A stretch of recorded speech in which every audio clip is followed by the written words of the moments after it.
Knoxville, Tennessee, to attend the National Forensics Academy, saying that when he returns he will enlighten his colleagues about the latest innovations in crime scene investigation, show them how to do it right, exactly right, show them how to ensure that no criminal investigation will ever, and I mean ever, be compromised by the mishandling of evidence or the absence of procedures and analyses that should have been done, she said.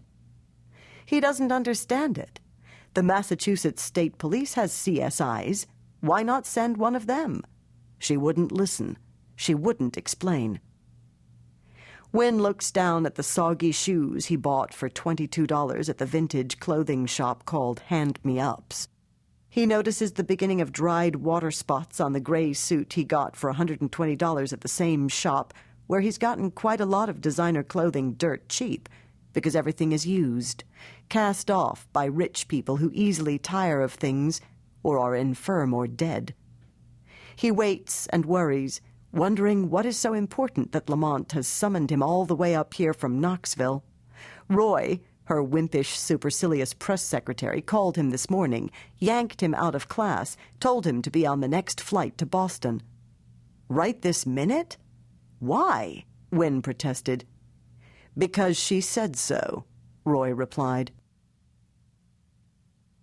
Inside the high-rise, precast Cambridge District Court building, Monique Lamont emerges from the private powder room inside her large private office. Unlike many DAs and others who wade in the world of criminal justice, she doesn't collect police caps and patches or foreign uniforms and weapons or framed photographs of famed law enforcement officials. Those who give her such mementos do so only once, because she doesn't hesitate to give them back or away.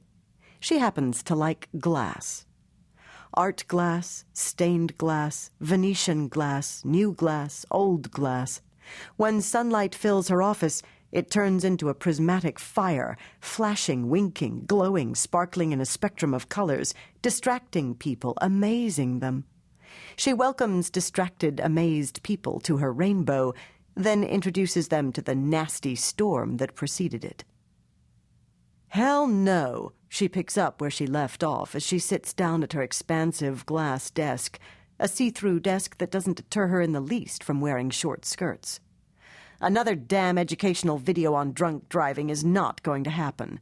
Does anybody besides me think outside the box? Last week in Tewkesbury, an entire family was killed by a drunk driver, Roy says from a sofa catty-corner to the desk, looking at her legs when he assumes she doesn't notice. That's far more relevant to citizens than some old murder case from some provincial southern city nobody around here cares. Roy. Lamont crosses her legs and watches him watching her. Do you have a mother? Come on, Monique. Of course you have a mother. She gets up, starts pacing, wishes the sun was out. She hates rain. How would you like it, Roy, if your 90-pound elderly mother were beaten savagely in her own home and left to die alone? Oh, come on, Monique, that's not the point. We should be focusing on a Massachusetts unsolved homicide, not one in Hickville. How many times do we have to go through this? You're foolish, Roy. We send in one of our finest and solve it and get, I know, huge national attention. The sure, strong hand reaching down to help those less fortunate, less everything. We get the old evidence, re-examine it, and make Huber look good. Somehow it will be him and the governor who look good. You're kidding yourself if you think otherwise. It will make me look good, and you're going to make sure of that. She abruptly stops talking as the office door opens and, coincidentally, maybe too coincidentally, her law clerk walks in without knocking. Huber's son. It briefly crosses her mind that he's been eavesdropping, but the door is shut. It isn't possible. Toby, she warns, am I psychotic, or did you just walk in without knocking again? Sorry about that. Man, I got too much on my mind. He sniffs, shakes his shaved head, looks half stoned. I just wanted to remind you I'm taking off.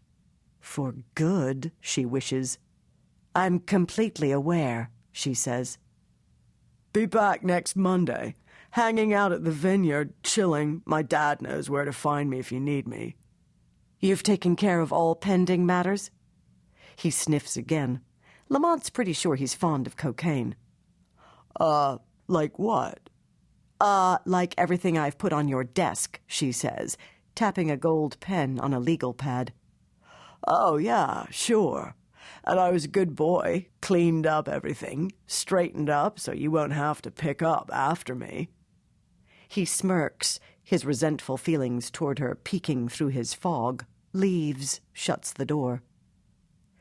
One of my bigger mistakes, she says. Never do a favor for a colleague. It's obvious you've made your decision and it's as final as death, Roy picks up where he left off. And I reiterate my belief that you're making a very big mistake. Maybe a fatal one. Cut the death analogies, Roy. They really annoy me. I could use a coffee. Governor Miles Crawley sits in the back seat of his black limousine, the partition up, his executive protection out of sight, unable to hear him on the phone.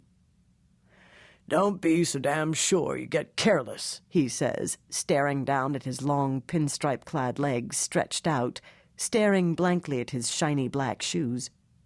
What if someone talks? And we shouldn't be talking about this. The someone involved isn't going to talk. That's guaranteed. And I'm never careless. No guarantees except death and taxes, the governor says cryptically. In this instance, you've got a guarantee, no way to lose. Who didn't know where it was? Who lost it? Who hid it? No matter what, who looks bad? The governor gazes out the window at the darkness, the rain, the lights of Cambridge shining through, not so sure he should have gone along with this. Decides, well, there's no turning back since it's out to the press. You damn well better hope you're right, because the person I'll blame is you. It was your damn idea. Trust me, it will all be good news for you. The governor could use a little good news. His wife is a real pain in the ass these days. His bowels are acting up, and he's off to another dinner. This one is at the Fogg Art Museum, where he'll walk around looking at Degas paintings, then say a few words to make sure all the art-loving philanthropists and Harvard elitists are reminded of what a cultured man he is. I don't want to talk about this any further, the governor says. Miles. He hates being called by his first name, no matter how long he has known the person. It's Governor Crawley. Someday Senator Crawley. You'll be thanking me, I promise. Don't make me repeat myself, Governor Crawley warns. This is the last time we have this conversation. He ends the call, tucks his cell phone back in his jacket pocket. The limousine pulls up to the front of the Fogg. Crawley waits for his private protection to let him out, lead him on to his next political performance, alone. Damn his wife and her damn sinus headaches. He was briefed on Degas not even an hour ago. At least he knows how to pronounce his name, and that he was French. Lamont gets up, slowly paces looking out the window at a depressingly dark, wet dusk, sipping coffee that tastes burned. The media's already started calling, Roy says as a warning. I believe that was the plan, she says. And we need a damage control plan. Roy, I can't hear much more of this. He's such a coward, the gutless wonder, she thinks, her back to him. Monique, I just don't see how you can possibly believe that any scheme of the governor's is going to benefit you in the end. If we're going to get $50 million to build a new crime lab, she repeats herself slowly as if he is stupid, we have to get attention. Show the public, the legislators, we're completely justified in upgrading technology, hiring more scientists, buying more lab equipment, building the biggest DNA database in the country, maybe even in the world. We solve some